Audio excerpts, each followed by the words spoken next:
El Junkersur 87 o Stuka, del alemán Sturmkampfflugzeug, fue un bombardero en picado creado por la Luftwaffe e introducido en 1936, era un bombardero y avión de ataque a tierra biplaza piloto y artillero / operador de radio alemán de la Segunda Guerra Mundial.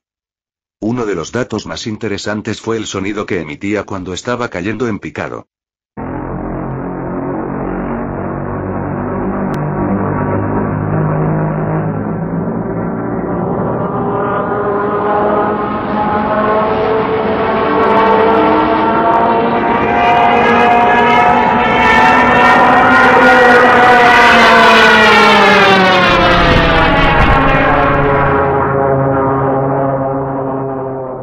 Los soldados al oír este sonido eran invadidos por un gran terror ya que sabían que los bombarderos estaban llegando, y estaban a punto de soltar sus bombas.